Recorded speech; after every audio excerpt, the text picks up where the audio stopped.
Hello बच्चों, स्वागत है आपका अपने YouTube channel Ravindra Rajput coaching class में। चलिए बेटा स्टार्ट करते हैं आज क्लास। आज हम आपको बताएंगे क्लास 12 फिजिक्स जो पढ़ा रहे थे बेटा। चैप्टर नंबर हमारा यानी चैप्टर नंबर फर्स्ट है, इसका लेक्चर नंबर थर्ड है वैद्युत आवेश तथा क्षेत्र का।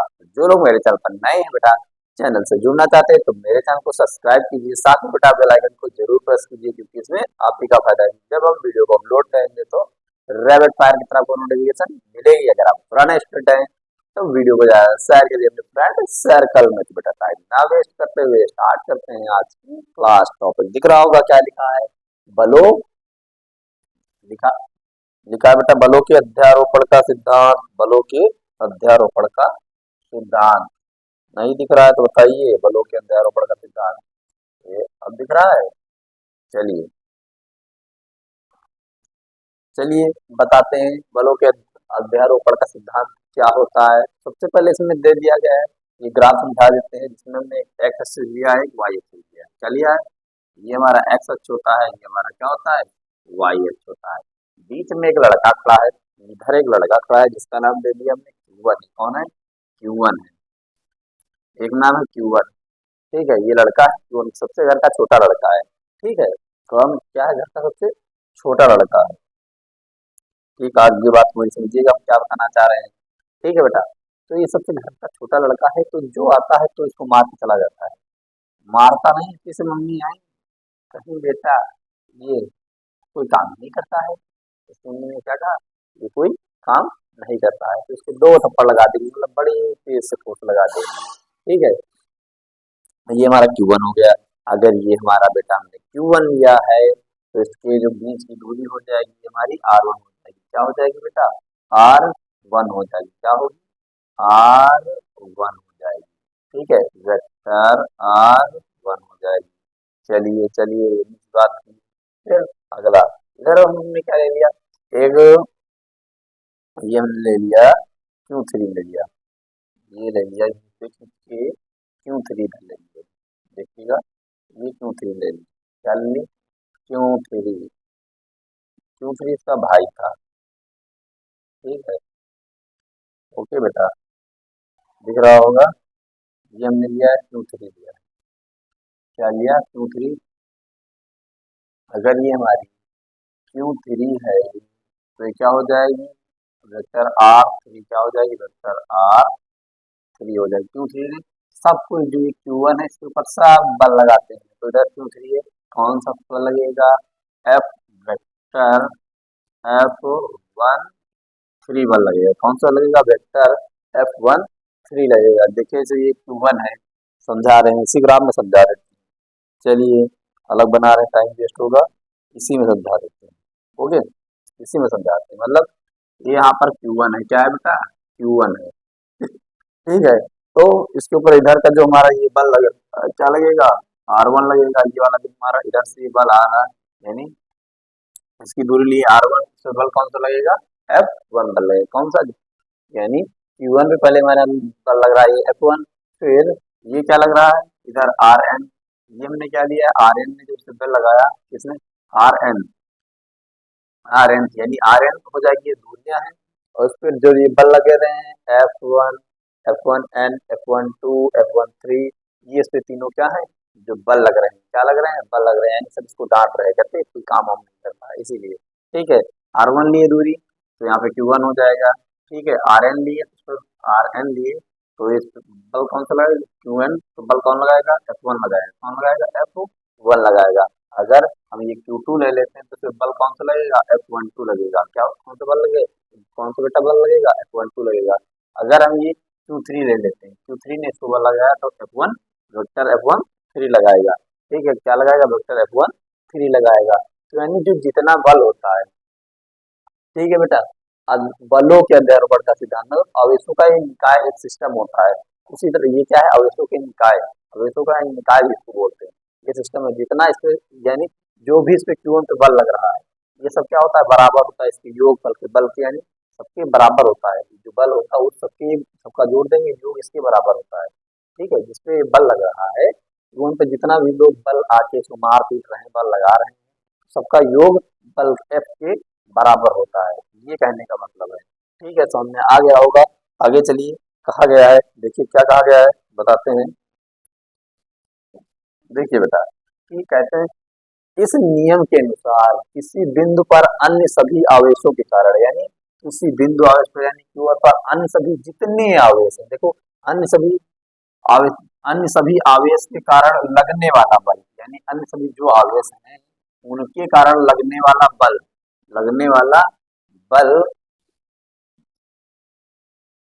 लगने वाला परिणामी बल, अरे परिणामी बल या लगने वाला बल, उस बिंदु आवेश पर प्रत्येक आवेश द्वारा लगाए गए सभी बलों का सदिश योग होता है। कैसा होता है बेटा, योग इनका कैसा होता है, सदिश योग होता है। योग इसको जानते हो, जोड़, सदिश योग होता है। जैसे अतः लिख दिया कि F1 बराबर लिख दिया है F1, जो हमारा F1 हो जाएगा, क्या देखिए, जो अतः यहाँ से बता दिया इन्होंने कि अतः, क्या बेटा बताया है, इसे सरल चेंज कर देते हैं। ठीक है, लिखा है अतः, अतः, ठीक है, जो हमारा वेक्टर F1 बल लगेगा इस पे क्या हो जाएगा, वेक्टर यानी 11 1 12, फिर आ जाएगा वेक्टर F1 13 प्लस, सीधा डॉट डॉट, कहाँ तक बल लगेगा था, F1 N तक लग रहा था। कहाँ तक बेटा बल लग रहा था, F1 N तक लग रहा था।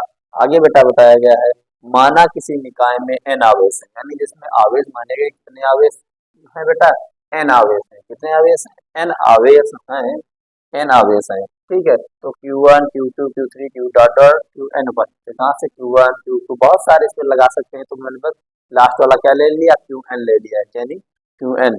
ठीक है, साफ, फिर उपस्थित हैं तथा Q2 Q3 Qn के सापेक्ष, Q1 क्या, Q2 Q3 Qn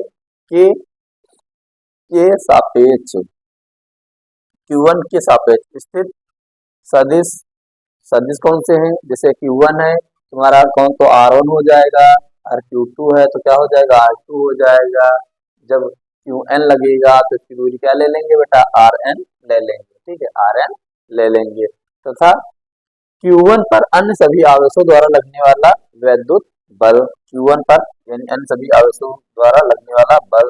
तो चलिए बेटा इसको आगे समझाते हैं, समझ लीजिएगा, बस थोड़ा सा थ्योरी है, बस समझ में आ जाएगा। ठीक है, ओके बेटा, चलिए, यानी Q1 के कारण, Q1 पर अन्य सभी आवेशों द्वारा लगने वाला बल, यानी Q1 को कितने लोगों ने इसको मारा है, कितने लोगों ने मारा है, जो ये काम नहीं करता, पेड़ का छोटा लगा है, तो जो बात रोज पाता पीछे मम्मी आई मारी एक थप्पड़, तो उसका F1 नाम दे दिया।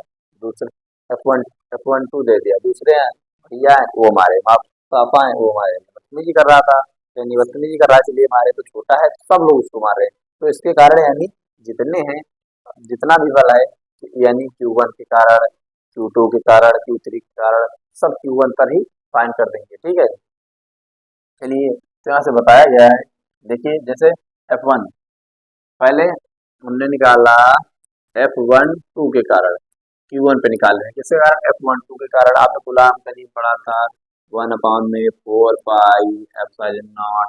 ठीक है, फिर जब F12 का निकालेंगे तो यहाँ पे Q1 रहेगा और ये हमारा क्या हो जाएगा, Q2 हो जाएगा, यहाँ भी 2 है यहाँ भी 2 है, तो वेक्टर ये देखा था, वेक्टर R स्क्वायर 1 2, और यहाँ पे इधर कैप हो जाएगा, यानी R कैप 1 2 हो जाएगा। इतनी बात बेटा समझ में आ गई होगी, जो हमने बताया है, हमने क्या बताया है बेटा, कि जब यहाँ पे आप 1 2 लेंगे, क्या लेंगे 1 2, तो यहाँ पे भी 1 2 रहेगा, ये जो आर कैप 1 2 लिखा है ये भी हमारा कैप रहेगा। जब जैसे अब हम F3 की बात करें, क्या F1 3 की बात करें, F1 3 की बात तो यही रहेगा, 1/4 पाई एप्सिलॉन नॉट Q1, यहाँ पे 3 आया तो यहाँ पर भी क्या आ जाएगा, Q3 आ जाएगा, फिर R1 स्क्वायर 3 और R कैप 1 3। ठीक है, ये हमारा हो गया दूसरा। ठीक है, अतः इसी प्रकार जब हम डैश डैश करके F1N तक निकाल लेंगे, कहाँ तक, F1N तक निकाल लेते हैं, अतः इसी प्रकार से निकाल दे बेटा, डैश डैश करके हम बताया है F1N निकाल लिया, तो sir 1/4 pi epsilon not Q, क्या आ गया Q1, Q1 आएगा, F1N लिया है तो इसलिए क्या आ जाएगा, Qn आ जाएगा। क्या आ जाएगा, Qn आ जाएगा, Qn आ जाएगा। फिर इधर R1N और इधर R1N, ये हमारा हो जाएगा। ठीक है, अब इन सभी के कारण इन जैसे सबका निकाला मान यहाँ पे इसमें रख देंगे। जो फार्मूला दिख रहा था लिखाए थे, F1 बराबर F12 plus F13 plus F1N तक, इन सब का मान ले लेंगे, कॉमन ले लेंगे, बस हमारा ये बेटा क्या हो जाएगा, आंसर आ जाएगा। ठीक है, अध्यारोपण के सिद्धांत से इसका जो अध्यारोपण, ये मान लो जो हमारी इसको मान ले अध्यारोपण सिद्धांत इक्वेशन फर्स्ट है, तो इसमें देखिए F12 का मान यहाँ पे रखेंगे, F13 का मान यहाँ पे रखेंगे, डैश डैश F1N रख देंगे, जो कॉमन होगा वो कॉमन ले लेंगे, सॉल्व कर देंगे, आपका बेटा आंसर आ जाएगा। चलिए इसको सॉल्व करते हैं, देखिए चलिए सबका मान अध्यारोपण के सिद्धांत से इसी में रख देंगे। ठीक है, तो अभी हमने बताया तो हमारा बेटा F1 वेक्टर F1 वेक्टर हमारा F1 है, वेक्टर हमारा F1 है। देखिए कितना आएगा, F1 की वैल्यू क्या दी थी, F12 की वैल्यू क्या दी थी, 1 अपॉन में, F12 की वैल्यू है 1/में 4 पाई एप्सिलॉन नॉट Q1 और Q2 R स्क्वायर 1 2 और R कैप 1 2, ये है प्लस F13 की 1 अपॉन में 4 पाई एप्सिलॉन नॉट, ठीक है बेटा, Q1 और Q3, फिर R1 स्क्वायर क्या हो जाएगा बेटा, R1 क्या किए, R1 स्क्वायर और ये 3 हो जाएगा, फिर R cap 1 3 plus dot dot Fn मतलब 1/में 4 पाई एप्सिलॉन नॉट। ठीक है बेटा, Q1 और Qn क्या, Qn R1N और ये R कैप इधर ले लेना, R कैप 1N। अब देखिए सबसे Q1 Q1 Q1 1/4 pi epsilon not common दिख रहा है, तो वेक्टर F1 बराबर जो हम कॉमन ले लेंगे तो क्या आ जाएगा, Q1/4 पाई एप्सिलॉन नॉट, तो यहाँ से आ गया, क्या आ गया बेटा, Q2/में R स्क्वायर 1 2 प्लस ये cap cap cap cap cap वाला लगा देते हैं, कैप का जो बचा है R कैप 2 प्लस यहाँ से बचेगा Q3 बचेगा R1 स्क्वायर 3 और R कैप 1 3 प्लस यहाँ से क्या बचेगा Qn बचेगा और R1 स्क्वायर N, फिर R कैप 1N, इतना जो है ये हमारा आंसर आ जाएगा बलों के अध्यारोपण के सिद्धांत से। देखिए यही आया है, जिसमें कॉमन ले लेंगे Q2 R12, ठीक है, फिर plus R1 cap plus dash dash Rn तक, ये हमारा डैश ये हमारा Rn आ गया। यही हमको बताना था, तो समझ में आ गया होगा बलों के अध्यारोपण का सिद्धांत क्या होता है। यानी जितना भी बल लगता है, जितना भी बल लगता है, यानी जितना Q1 आवेश पर जितने भी आवेशन के द्वारा जो बल लगाया जाता है सबका योग बराबर होता है, सदिश सदिश योग के बराबर होता है, यानी F के जितना भी सबका लगेगा F1 के क्या हो जाता है, इक्वल हो जाता है, मतलब बराबर हो जाता है। चलिए आगे बढ़ते हैं, इसको कर देते हैं ई रेस, इसको कर देते हैं ई रेस, कितना टाइम हो गया है। चलिए एक और टॉपिक बता देते हैं बेटा, अगला टॉपिक है अगला टॉपिक है अगला टॉपिक है आपका, क्या बता देते हैं, वैद्युत क्षेत्र बता देते हैं। ठीक है, चलिए वैद्युत क्षेत्र की बात कर लेते हैं, इसकी बताते हैं वैद्युत क्षेत्र क्या होता है, आपको बता देते हैं थोड़ा सा। विद्युत क्षेत्र क्या होता है, तो विद्युत क्षेत्र क्या होता है बताया गया, किसी आवेश अथवा आवेशों के समुदाय के चारों ओर का वह क्षेत्र जिसमें किसी अन्य आवेश को लाने पर आकर्षण या प्रतिकर्षण बल कार्य करता है, वैद्युत क्षेत्र कहलाता है। क्या कहलाता है, वैद्युत क्षेत्र, किसी आवेश अथवा आवेशों के समुदाय के चारों ओर, मान लो ये आवेशों का समुदाय है, इसके चारों ओर का वह क्षेत्र, इसके चारों ओर का वह क्षेत्र चारों ओर का हुआ क्षेत्र जिसमें किसी अन्य आवेश को, एक मान लो दूसरा आवेश है, ये बना है घर हमारा, ठीक है चारों ओर, इसके बाद एक हमारा एक आवेश ये यहाँ है, तो इसको पकड़ के हम ला रहे हैं ना, पकड़ के क्या ला रहे हैं, अन्य दूसरा लोग है, दूसरी फैमिली का मेंबर का ले आ रहे हैं, ये हमारा घर है, यानी घर है, घर में तो बच्चे नहीं दूसरा कोई बुला के लेके आता है, अपने स्कूल में बैठे, ये दूसरे स्कूल में रहे, चलो वहाँ पार्टी हो रही, तो दूसरा तो दोस्त गया अपने, ये स्कूल था और इसने इसको क्या किया, इसको यहाँ तक बुला लाया, तो आवेशों को लाने पर उस पर या आकर्षण या प्रतिकर्षण बल कार्य करेगा, मतलब या उसको बुलाएगा तो बड़े प्यार से आ जाएगा, या तो नहीं आएगा तो जबरदस्ती उठा के लाया जाएगा, मतलब आ जाएगा तो उससे कौन सा बल कार्य करेगा, आकर्षण, जब नहीं आएगा जबरदस्ती लाएगा तो उससे कौन सा बल बेटा कार्य करेगा, प्रतिकर्षण बल कार्य करेगा, वैद्युत क्षेत्र कहलाता है। नोट है, वैद्युत क्षेत्र को वैद्युत बल रेखाओं द्वारा प्रदर्शित किया जाता है, वैद्युत क्षेत्र को वैद्युत बल रेखाओं द्वारा प्रदर्शित किया जाता है।